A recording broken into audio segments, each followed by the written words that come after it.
অন্যান্য পিঠে থেকে মালাই পাটিসাপটা বানানো যেমন সহজ, খেতেও কিন্তু ভীষণ মজাদার হয়।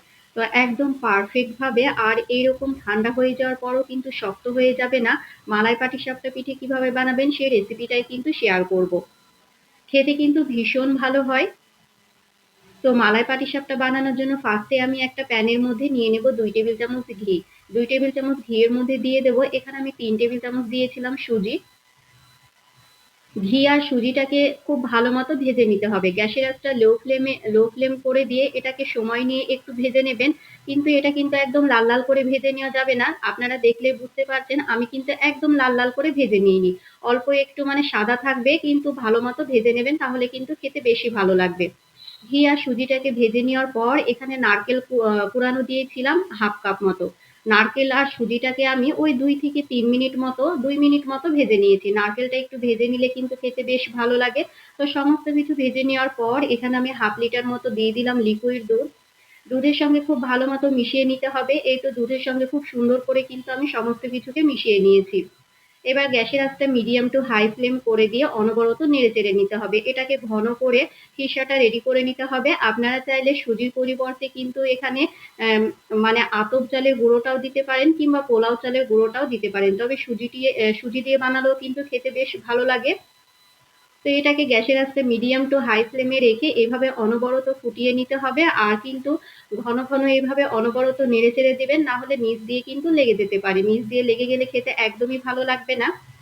এবার সুজিটা যখন দুধের সঙ্গে অনেকটাই ঘন হয়ে আসবে, দিয়ে দেবো পরিমাণ মতো মিষ্টি। এখানে আমি হাফ কাপ মতো মিষ্টি দিয়েছিলাম। মিষ্টিটা আপনাদের পছন্দ মতো দেবেন। হাফ কাপ থেকে 1.25 কাপ মতো মিষ্টি দিলেই কিন্তু হয়ে যায় সুন্দর মিষ্টি। মিষ্টিটাকেও মানে চিনিটাকেও খুব ভালো মতো দুধের সঙ্গে মিশিয়ে নিয়েছি। খিসাটা আপনারা যতটা পারফেক্ট ভাবে বানাবেন, পিঠেটা কিন্তু খেতে ততটাই মজাদার হবে। তো ওইদিকে খিসাটা রেডি হতে থাক, আমি এইদিকে পিঠের জন্য গোলাটা রেডি করে নেব। নিয়ে নিলাম 2 কাপ মতো চালের গুঁড়ো, মানে চালের ময়দা নিয়েছি 2 কাপ, আর নিয়ে নেব 1 কাপ ময়দা। 2 কাপ চালের জন্য 1 কাপ ময়দা একদম পারফেক্ট। দিয়ে দেব 1 টেবিল চামচ সুজি, আর এখানে দিয়েছিলাম 1 টেবিল চামচ চিনি। 1 চিমটি পরিমাণ লবণ দিয়েছিলাম, মানে হাফ টেবিল চামচ মতো লবণ দিয়েছিলাম। সমস্ত কিছুকে হ্যান্ড উইক্স দিয়ে মিশিয়ে নিয়ে অল্প অল্প দুধ দিয়ে গোলাটা রেডি করে নেবেন। অবশ্যই দুধ দিয়ে গোলাটা রেডি করানোর চেষ্টা করবেন। আর হাতের কাছে যদি দুধ না থাকে, তাহলে কিন্তু আপনারা পানি দিয়েও গোলাটা রেডি করে নিতে পারেন। দুধটা তবে গরম কিংবা ঠান্ডা দেওয়া যাবে না, রুম টেম্পারেচারে থাকা দুধটাই আমি দিয়েছি। মানে দুধটাকে খুব ভালো মতো জাল দিয়ে ঠান্ডা করে নিয়েছি। অল্প অল্প দুধ দিয়ে কিন্তু সুন্দর মতো গোলাটাকে রেডি করে নিতে হবে। আর হ্যান্ড উইক্স দিয়ে কিন্তু এভাবে নেড়ে চেড়ে নিতে হবে, তাহলে কিন্তু একদমই দলা পেকে যাবে না, গোলাটা খুব ভালো মতো রেডি হয়ে যাবে।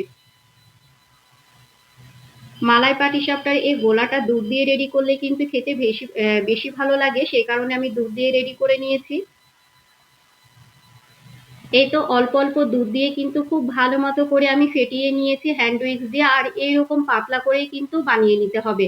সচরাচর আমরা পাটিসাপটার পিঠের গোলাটা যেভাবে রেডি করি সেভাবেই কিন্তু রেডি করে নিতে হবে। এটা আমার হয়ে গিয়েছে, এক সাইডে রেখে দেব। আর এইদিকে কিন্তু আমার খিসাটাও রেডি হয়ে গিয়েছে। এটা যখন ঠান্ডা হয়ে আসবে অনেকটাই ঘন হয়ে যাবে, এই কারণে এইরকম অবস্থাতেই কিন্তু এটা নামিয়ে নিতে হবে। আমি এরকম অবস্থাতে গ্যাসটা বন্ধ করে দিয়েছিলাম। এবার আমি এক এক করে পিঠেগুলো বানিয়ে নেব। একটা প্যানের মধ্যে, মানে ননস্টিকের কড়াইয়ের মধ্যে অল্প একটু তেল ব্রাশ করে নিয়েছি। কড়াইটাকে কিন্তু খুব ভালো মতো গরম করে নিয়ে তেল ব্রাশ করে নিয়ে গ্যাসের আঁচটা একদম লো ফ্লেম করে দেবেন।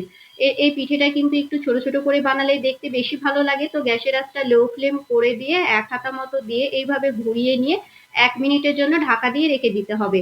গ্যাসের আঁচটা একদমই হাই ফ্লেম রাখবেন না, লো ফ্লেমে রাখলে কিন্তু এটা দেখতেও যেমন ভালো লাগবে, পারফেক্টলি মতো সেদ্ধও হয়ে যাবে।